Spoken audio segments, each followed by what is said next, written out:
ألا بذكر الله تطمئن القلوب.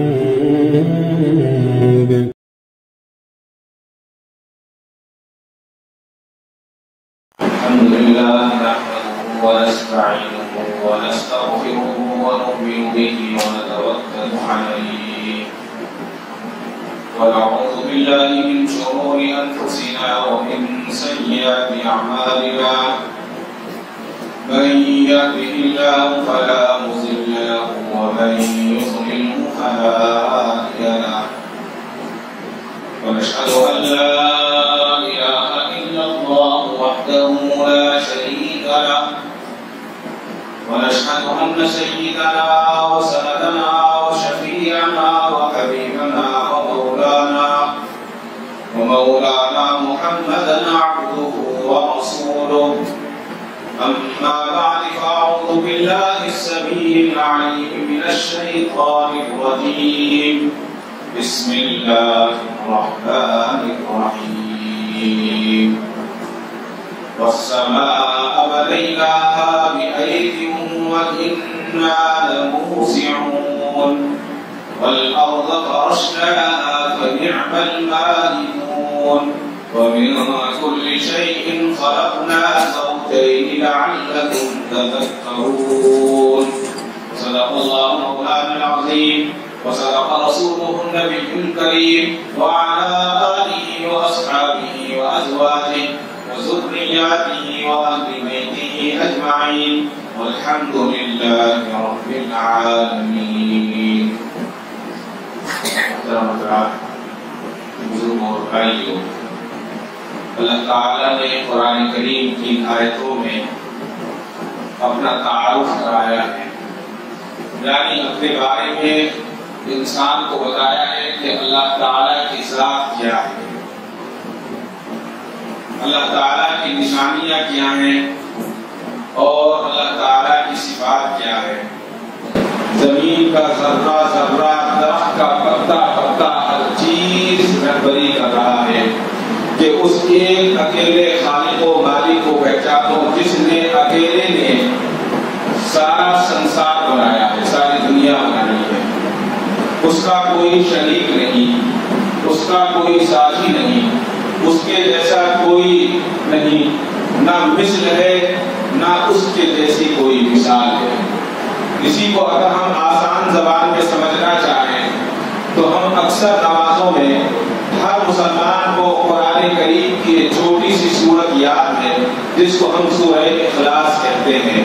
اس میں بھی اللہ تعالیٰ نے یہی اعلان کیا ہے، جس میں اللہ تعالیٰ نے کہا ہے قل هو اللہ احد اللہ الصمد۔ پیارے نبی جی، آپ انسانوں کے درمیان اعلان کر دیجئے، آپ لوگوں کو بتا دیجئے کہ اللہ ایک ہے، اکیلا ہے، اور ایک اکیلا کیسا ہے؟ اللہ الصمد، کہ وہ بے نیاز ہے، میرا دھرا ہے، اسے کسی کے سہارے کی ضرورت نہیں ہے اور اسے کسی کے آدھار کی ضرورت نہیں ہے۔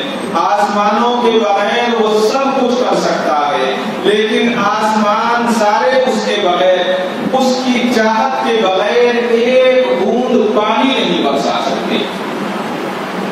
سورج کے بغیر وہ سب کچھ کر سکتا ہے، لیکن سورج اس کے بغیر کچھ نہیں کر سکتا۔ چاند کے بغیر وہ سب کچھ کر سکتا ہے، لیکن چاند اس کے بغیر تھوڑی سی روشنی نہیں دے سکتا۔ اور اس کی مثال اللہ تعالیٰ نے ہمیں پھر بہت آسان طریقے سے سمجھائی۔ جو ناسمجھ ہے، جو سورج کو پوجتے ہیں، ان کو اللہ تعالیٰ نے سورج گرہن کے ذریعے اللہ نے سمجھا دیا کہ سال میں کبھی 2 بار، کبھی 1 بار، کبھی کئی سال میں، کبھی بار بار سورج گرہن ہوتا ہے، یعنی سورج جو ہے دن کے اجالے میں اندھیرا ہو جاتا ہے۔ اللہ تعالیٰ اس کی روشنی کو سلب کر لیتے ہیں، اس میں داغ پیدا کر دیتے ہیں۔ تو اس سے معلوم ہوا کہ سورج بھی کسی کا محتاج ہے۔ پھر اسی طرح سے چاند گرہن ہوتا ہے، چاند کے اندر بھی اللہ تعالیٰ نے اپنی کبریائی کو اور خدائی کو بیان کیا ہے کہ وہ چاند جو رات کے اندھیرے میں روشنی پیدا کرتا ہے، اللہ جب چاہے اس کی روشنی کو کھینچ سکتے ہیں، روشنی کو ختم کر سکتے ہیں۔ اسی طرح سے آسمان ہے، آسمان میں کوئی چیز ایسی نہیں ہے کہ کوئی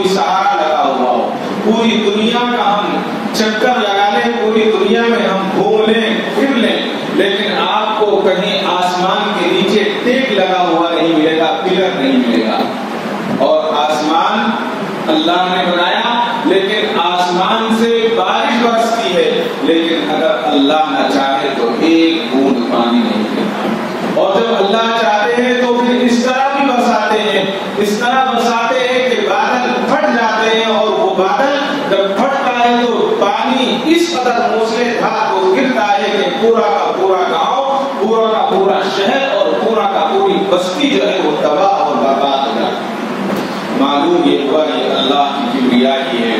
الفاظ یہ ہے کہ دنیا کے اندر جتنے انبیاء علیہ السلام تشریف لائے، تمام انبیاء علیہ السلام نے سب سے پہلے ایک کام کیا۔ کیا کام ہے؟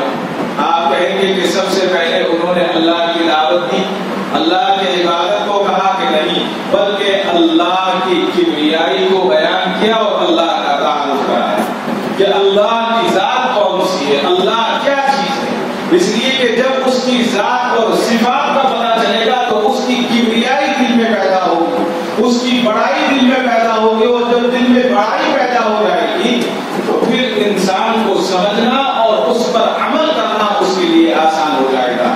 تمام انبیاء علیہ السلام تشریف لائے۔ مفسرین نے لکھا ہے کہ آقا نامدار احمد مصطفیٰ حضرت محمد مصطفیٰ صلی اللہ علیہ وسلم پر جو سب سے پہلے وحی نازل ہوئی، یا ایھا المدثر قم فانذر وربک فکبر، سورہ مدثر کی آیتیں ہیں کہ کملی اوڑھ کر لیٹنے والے نبی جی اٹھو، اٹھ کھڑے ہو جاؤ اور لوگوں کو انجام سے باخبر کر دیجئے، لوگوں کو بتا دیجئے۔ اس لیے کہ حضرت محمد صلی اللہ علیہ وسلم کی بعثت سے پہلے جو زندگی لوگ گزار رہے تھے وہ خالص منمانی کی زندگی تھی اور رب چاہی زندگی نہیں۔ اللہ تعالیٰ نے حضور اکرم صلی اللہ علیہ وسلم کو پیغام دیا اور آپ نے اس کو عام کیا۔ تمہیں خون کے آنسو رلانے والی یہ ہماری دنیا کی خواہشات جو ہیں، دنیاوی مزے جو ہیں، یہ ہمیں آخرت کے لیے مشکلیں پیدا کر دیں گے۔ اس لیے کہ آج ہم دنیا کے اندر جھوٹ بولتے ہیں، مزہ آتا ہے، جھوٹ سنتے ہیں، مزہ آتا ہے، غلط دیکھتے ہیں، مزہ آتا ہے، غلط سنتے ہیں، مزہ آتا ہے، اور اسی طرح سے جب منمانی کام کرتے ہیں جو ہمارا دل نے کہا، جو ہمارے نفس نے کہا، اچھا لگتا ہے، لیکن جب نبی پاک علیہ السلام کی زندگی اور آپ کی سیرت اور اللہ تعالیٰ کے حکموں پر عمل کرنے کی کوشش کرتے ہیں تو دل خوش نہیں ہوگا۔ کیوں خوش نہیں ہوتا؟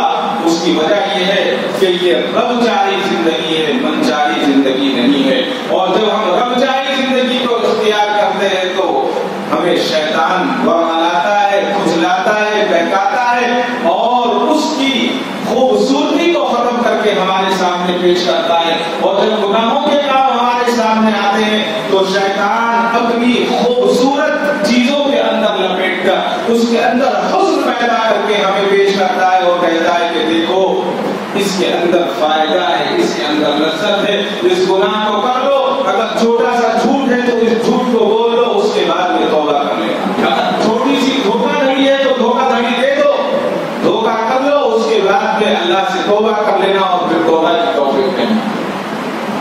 یہ شیطان کے وسوسے ہیں، شیطان کی چیزیں ہیں۔ تمام پیغمبر، تمام نبی، تمام رسول علیہ الصلوۃ والسلام و تسلیم نے اس پیشن گوئی کو کیا ہے کہ دجال بہت بری چیز ہے، دجال جو ہے قیامت سے پہلے آئے گا، اور وہ چھپا ہوا ہے جن کا انتظار آج کیا جا رہا ہے، اس کی یہی صفات ہے، اور اس کی یہی صفت ہے کہ وہ اپنی آواز میں دوسرے کی آواز کو ملوائے گا۔ اب آواز کو ملانا یہ نہیں ہے کہ جو وہ کہہ رہا ہے ہم وہ کہیں، اس کے ساتھ مل کر بولے پکارے، بلکہ جو وہ چاہتا ہے ہم بھی اسی کی چاہ میں چاہ ملائیں، یہ آواز کا آواز ملانا ہے۔ مثال کے طور پر میں آپ سے کچھ کہوں اور آپ مجھے یہ کہیں کہ ہاں تم صحیح کہہ رہے ہو، آپ کچھ کہیں میں یہ کہوں کہ ہاں آپ ٹھیک کہہ رہے ہیں، گویا یہ آواز میں آواز کا ملانا ہے۔ آج دجالی فکروں کا دور ہے۔ کیسے کہ اگر کوئی تاجر ہے تو وہ جھوٹ بولتا ہے اور سوچتا ہے کہ میں جو کہہ رہا ہوں جھوٹ کے ذریعے سے وہ صحیح ہے، کوئی کوئی کاشتکار ہے اپنی کاشتکاری میں غلط کام کر رہا ہے اور کہہ رہا ہے کہ میں صحیح ہوں. اسی طرح سے کوئی انجینئر ہے، کوئی ڈاکٹر ہے، کوئی حاکم ہے، کوئی افسر ہے، کوئی مزدور ہے اور کوئی کارخانہ چلانے والا ہے اور کوئی کہیں کوئی اور کام کرنے والا ہے. مثال کے طور پر اگر فیکٹری کا کام 10 بجے شروع ہو رہا ہے، ہم 11 بجے پہنچ رہے ہیں. 4 گھنٹے کام کرنا ہے، ہم 3 گھنٹے کام کر رہے ہیں. جھوٹ نہیں بول رہے ہیں لیکن ہم آدھا گھنٹہ چوری کر رہے ہیں. یہ بھی ایک دجال ہے. یہ ساری کی ساری چیزیں، یہ ساری کی ساری باتیں اس کے فتنے میں شامل ہیں. گویا ہم اس کا ساتھ دے رہے اور ہم کہہ رہے ہیں کہ تو سچ کہتا ہے. یعنی اللہ تعالیٰ نے جو ہمیں حکم دیا ہے اس کو جو چھوڑ کر عمل کر رہے ہیں بس یہ ٹھیک ہے. یہی دجالی فتنہ ہے. اور تمام نبی اور تمام انبیاء اور تمام رسول جتنے بھی دنیا کے اندر اللہ تعالیٰ نے مبعوث فرمائے گئے، تمام کی ایک ہی آواز تھی اور وہ آواز یہ تھی لا الہ الا اللہ، لا الہ الا اللہ، لا الہ الا اللہ. تمام کی آواز یہی تھی. اللہ تعالیٰ نے تمام رسولوں کو ایک مشترکہ آواز دے کر بھیجا کہ اللہ کے سوا کوئی معبود نہیں، اللہ کے سوا کوئی معبود نہیں. حضرت آدم علیہ السلام تشریف لائے، ان کا کلمہ بھی یہی تھا. حضرت ابراہیم تشریف لائے، ان کا کلمہ بھی یہی تھا. حضرت یعقوب تشریف لائے، ان کا کلمہ بھی یہی تھا. حضرت موسیٰ علیہ السلام تشریف لائے، ان کا کلمہ بھی یہی تھا. حضرت یوسف علیہ السلام تشریف لائے، ان کا کلمہ بھی یہی تھا. حضرت داؤد علیہ السلام تشریف لائے، ان کا کلمہ بھی یہی تھا. حضرت شیش علیہ السلام تشریف لائے، ان کا کلمہ بھی یہی تھا. تمام پیغمبروں کا کلمہ یہ تھا. حضرت عیسیٰ علیہ السلام تشریف لائے، ان کا بھی کلمہ یہی تھا. اور تمام انبیاء کے سردار خاتم النبیین، میرے اور آپ کے آقا احمد مصطفیٰ حضرت محمد مصطفیٰ صلی اللہ علیہ وسلم دنیا میں تشریف لائے تو آپ نے اپنی کوئی آواز نہیں لگائی، بلکہ وہی آواز جو حضرت سیدنا آدم علیہ السلام سے شروع ہوئی تھی. یعنی حضرت آدم علیہ السلام نے پکارا تھا لا الہ الا اللہ. حضور اکرم صلی اللہ علیہ وسلم تشریف لائے اور آپ نے بھی لا الہ الا اللہ کا تسبیح. آپ نے بھی مجھے اور آپ کو، ساری دنیا کو اور ساری امت کو یہی دعوت دی کہ لا الہ الا اللہ پڑھ لو، کامیاب ہو جاؤ گے. دھوکہ کہاں ہوتا ہے؟ دھوکہ تو یہ ہوتا ہے کہ ہر آدمی آئے اپنا کلمہ پڑھائے، لیکن یہاں نہیں ہوا. جس نے جو بھی آیا، جتنے انبیاء علیہ السلام آئے، تمام نے ایک ہی کلمہ پڑھایا اور سب نے ایک ہی دعوت دی، اللہ کی دعوت کہ اللہ سب سے بڑے ہیں، اللہ سب سے بڑے ہیں، سب کے پالنہار وہی ہے، بڑی قدرت والے ہیں، ساری نظام پر انہی اکیلے کا کنٹرول ہے. جب چاہے، جہاں چاہے، جیسے چاہے، جس قدر چاہے وہ اپنی قدرت کاملہ سے کام کرتے ہیں، حکم فرماتے ہیں، کام ہو جاتا ہے. وہ کسی ضابطے کے پابند نہیں ہے، وہ کسی قانون کے پابند نہیں ہے. ہر مخلوق، ہر جاندار ان کے قانون کی پابند ہے. اللہ کے لیے کوئی ضابطہ نہیں. ہمارے اور آپ کے لیے اس لیے کہ ہم اس کے بندے ہیں. پیداوار کے لیے مجھے اور آپ کو زمین کی ضرورت پڑتی ہے. جی، ہمیں آلو کھلانا ہے تو زمین کی ضرورت، مٹی کی ضرورت، پانی کی ضرورت. لیکن اللہ تعالیٰ کو نہ زمین کی ضرورت ہے، نہ پانی کی ضرورت ہے. اللہ کو نہ بیج کی ضرورت ہے، کسی چیز کی ضرورت نہیں ہے. اور آج ہم دیکھ بھی رہے ہیں، ہم دیکھ رہے ہیں کہ بغیر زمین کی کھیتی ہو رہی ہے. لیکن بغیر زمین کی کھیتی کے ہم اسباب تو بنا سکتے ہیں. اس اسباب کو بنانے والی ذات بھی اللہ کی ہے، لیکن اس کو بڑا کرنے والا، اس کے اندر ذائقے پیدا کرنے والا، اس کے اندر رنگ بھرنے والا، اس کے اندر خوشبو پیدا کرنے والا اگر کوئی ذات ہے تو وہ صرف اور صرف اللہ کی ذات ہے. اس بات پر ایک بات یاد آئی. ہمارے پڑوس کے بہت بڑے عالم دین حضرت مولانا مفتی رفیع صاحب عثمانی رحمۃ اللہ علیہ، آپ کہیں سفر پر گئے تو کسی مسلمان ڈاکٹر سے آپ کی ملاقات ہوئی. اس مسلمان ڈاکٹر نے ملاقات جب آپ سے ہوئی تو کسی نے تعارف کرایا کہ یہ دنیا کے بہت بڑے اسپیشلسٹ ہیں کڈنی کے، گردے کے بہت بڑے اسپیشلسٹ ہیں، بہت بڑے ڈاکٹر ہیں یہ۔ تو حضرت نے کہا کہ مل کر بڑی خوشی ہوئی آپ سے، آپ اتنے بڑے اسپیشلسٹ ہیں، ڈاکٹر ہیں، آپ کے پاس بہت بڑی ٹیم ہے۔ تو آج کل لوگوں کے اندر ایک بیماری بہت زیادہ ہے کڈنی فیل ہونے کی، تو آپ ایسا کیوں نہیں کرتے کہ آپ ایک آرٹیفیشل کڈنی پیدا کر لیں، کڈنی بنا دیں، جس طرح سے ہارٹ بنا لیا ہے مشین کے ذریعے لگایا جا رہا ہے، دوسری چیزیں مختلف، کسی کا ہاتھ نہیں ہے ہاتھ بنا دیا جاتا ہے جو نیچے کھاؤ، اتنا کام تو نہیں کرتا لیکن بظاہر تھوڑا بہت کام کر لیتا ہے۔ تو اس طرح سے آپ ایک کڈنی کیوں نہیں بناتے؟ تو ڈاکٹر صاحب ہنسنے لگے، انہوں نے کہا کہ حضرت میں کیا ساری دنیا بھی اگر مل کر ہم کڈنی بنانا چاہیں تو کڈنی نہیں بنا سکتے۔ آج انسان یہ کہتا ہے کہ مجھے اللہ نے کیا دیا ہے، نعوذ باللہ میرے پاس کیا ہے، میرے پاس تو کچھ بھی نہیں۔ ایک کڈنی کی قیمت کسی ڈاکٹر سے جا کر پوچھئے، وہ بتائے گا کہ آپ کی کڈنی کی قیمت کیا ہے، آپ کے ایک آنکھ کی قیمت کیا ہے، آپ کے دل کی قیمت کیا ہے۔ مختصر سا یہ بناتے ہیں کہ چلتے پھرتے صحت مند آدمی کے اگر جسم کی قیمت لگائی جائے تو کئی سو کروڑ میں ہوتی ہے، اور آج انسان کہتا ہے کہ میرے پاس کچھ نہیں ہے، یہ اللہ کی نافرمانی ہے۔ تو حضرت مفتی صاحب نے فرمایا کہ آپ کڈنی کیوں نہیں بنا سکتے؟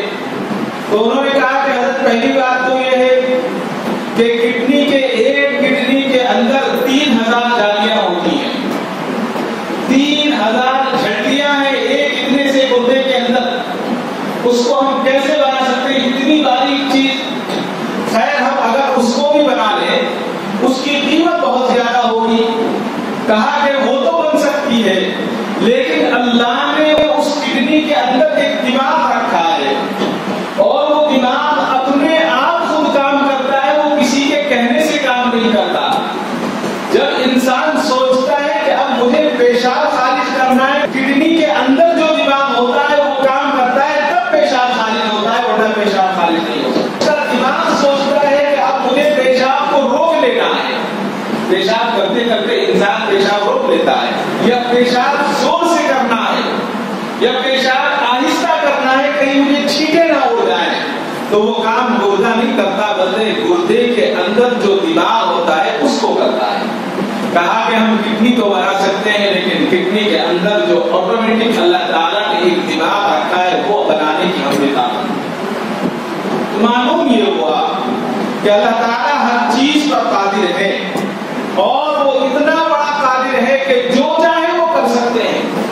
آج کل کھیتی ہو رہی ہے، زمین پر کھیتی نہیں ہو رہی ہے، آپ نے دیکھا ہوگا گرین ہاؤس کے نام سے بناتے ہیں، ہمارا کرناٹک نمبر 1 پر ہے۔ اس حال کے اندر 6 کھیتی کرتے ہیں ایک ساتھ، فریم لگا دیے ہیں، فریم کے اندر جو ہے مٹی بھری ہوئی ہے، پلاسٹک کے ڈبے ہیں، اس کے اندر آلو بھی پکا رہے ہیں، اس کے اندر انگور بھی ہے، اس کے اندر جو ہے پنڈو بھی ہے، اس کے اندر گوبھی بھی ہے، اس میں گاجر بھی ہے، ایک ہی چھت کے نیچے ایک دوسرے کے اوپر پکایا جا رہا ہے۔ یہ انسان نہیں پکا رہا ہے بلکہ یہ اللہ کی ذات ہے۔ اور اب اس سے بھی آگے کی ایک ٹیکنالوجی آئی ہے، نہ مٹی کی ضرورت ہے نہ پانی کی ضرورت ہے۔ 2 دن پہلے میں نے ایک صاحب سے ملاقات ہوئی، پونا سے آئے تھے، میں نے کہا آپ کیا کرتے ہیں؟ کہا کہ میں ایگریکلچر انجینئر ہوں۔ میں نے کہا اس میں بھی انجینئر ہوتے ہیں؟ کہا کہ جی ہاں ہم انجینئر ہیں اور ہم بغیر پانی کے بغیر مٹی کے کھیتی کرتے ہیں۔ وہ کیا پکاتے ہیں؟ کہنے کے کھانے کی ساری ترکاریاں پکاتے ہیں۔ کیسے پکاتے ہیں؟ کہا کہ ہوا میں پکاتے ہیں، ہوا میں باسکٹ کو لٹکا دیتے ہیں اور اس کے اندر جیسے وہ گروتھ کرتا ہے وہ وہی جانتے ہیں، ہم نہیں جانتے۔ اللہ کی قدرت اتنی بڑی ہے کہ ہم اور آپ اس کا اندازہ نہیں لگا سکتے۔ میں اور آپ جب کھیتی کا اندازہ نہیں لگا سکتے، میں اور آپ جب پانی کا اندازہ نہیں لگا سکتے، تو میں اور آپ اس کا اندازہ کیسے لگا سکتے ہیں؟ اس کی قدرت کا اندازہ نہیں لگا سکتے۔ اس لیے ہمیں چاہیے کہ نیک کام کریں اور برے کاموں سے دور رہیں۔ جب انسان برے کام کرتا ہے تو تو اللہ تعالیٰ کو غضب غصہ آ جاتا ہے، اور جب غصہ آتا ہے تو وہ زمین کو اٹھا دیتے ہیں۔ تو آج یہی کرنا ہے کہ دنیا اعمال کی جگہ ہے، اعمال کا دار و مدار ہے یہاں پر۔ اگر ہم برے عمل کریں گے تو اس کی جگہ بھی دنیا میں ہمیں فوراً اس کا نتیجہ نہیں مل جائے گا۔ ہم یہ سوچتے ہیں ہم برے کام کر رہے ہیں، ہمیں کیا ہوا؟ کچھ نہیں ہوا۔ ایسا نہیں ہے، جزا اللہ تعالیٰ جب چاہیں گے تب دیں گے۔ اگر فوری چاہیں گے تو فوری اس کی سزا دیں گے، اور جزا اس کی فوراً دینا چاہیں گے تو فوراً دیں گے، اور اگر اللہ نہیں چاہیں گے تو جب اللہ چاہتے ہیں تب دے سکتے ہیں۔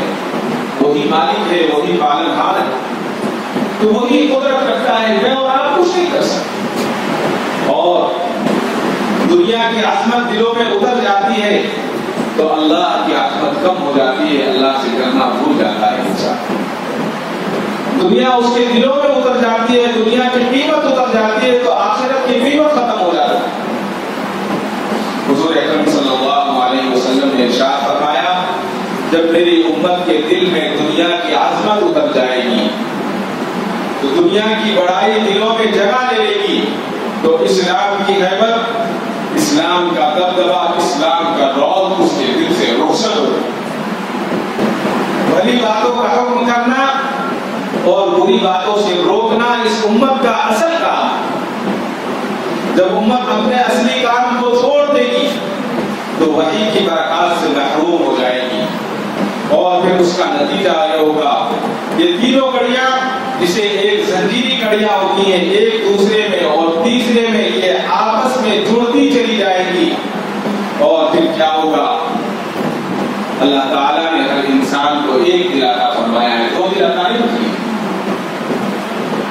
ایک دل عطا فرمایا ہے، اور ایک دل میں ایک ہی چیز رہ سکتی ہے۔ دنیا کی جب محبت آتی ہے تو آخرت کی محبت ختم ہو جاتی ہے۔ اسی طرح سے آخرت کی جب فکر پیدا ہوتی ہے تو دنیا کی فکر ختم ہو جاتی ہے۔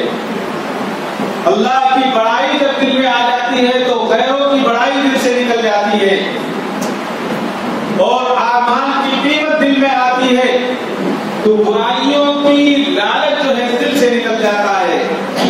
اور اسی طرح سے جب دوسری چیزوں کی محبت دل میں پیدا ہو جاتی ہے تو اللہ اور اس کے رسول کی محبت دل سے، جب دنیا کی محبت اتر جاتی ہے تو پھر دوسری محبت کی فرصت اسے نہیں ملتی، اور جب دنیا کی محبت نکل کر اللہ اور اس کے رسول کی تھوڑی سی محبت پیدا ہو جاتی ہے تو اللہ تعالیٰ اس کی برکت سے اس کے دلوں کی کیفیت کو بدلنے لگتے ہیں۔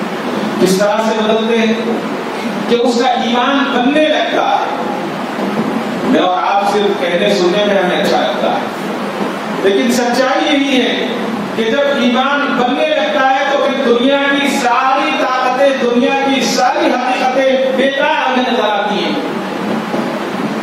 حضرت سفیان ثوری رحمۃ اللہ علیہ فرماتے ہیں کہ آسمان سارے لوہے کے ہو جائیں، اور سے سنیں، زمین تمام کی تمام تانبے کی ہو جائے، آسمان سے ایک قطرہ پانی نہ برسے، زمین سے ایک دانہ اناج کا پیدا نہ ہو، روٹی کھانے کے سارے اسباب بند ہو جائیں، اس کے بعد فرمایا کہ اگر یہ ساری چیزیں بند ہو جائیں اور اگر اس کے بعد میرے دل میں ایک وہم پیدا ہو، صرف ایک گمان پیدا ہو، یعنی دل کہہ نہیں رہا ہے، صرف گمان ہو رہا ہے، کہ گمان پیدا ہو کہ میں کہاں سے کھاؤں گا، مجھے روٹی کہاں سے ملے گی، کھانا کہاں سے ملے گا، فرمایا اس کا مطلب یہ ہے کہ میرے اندر ایمان نہیں ہے، کفر ہے۔ اگر 15 دن مانسون کی بارش نہ ہو، میں اور آپ کتنے پریشان ہو جاتے ہیں، کسی کو کہنے کی ضرورت نہیں ہے، وہ اپنے آپ کو دیکھیں۔ اس سال بارش نہیں ہے، پانی کا کیسے ہوگا، موسم بہت زیادہ گرمی ہے، فصل کا کیسے ہوگا، کیا کیا ہم سوچتے ہیں، سرچ کرنے لگتے ہیں۔ حضرت سفیان ثوری فرماتے ہیں کہ سارا آسمان لوہے کا ہو جائے، زمین تانبے کی ہو جائے، آسمان پانی کی ایک بوند نہ برسائے،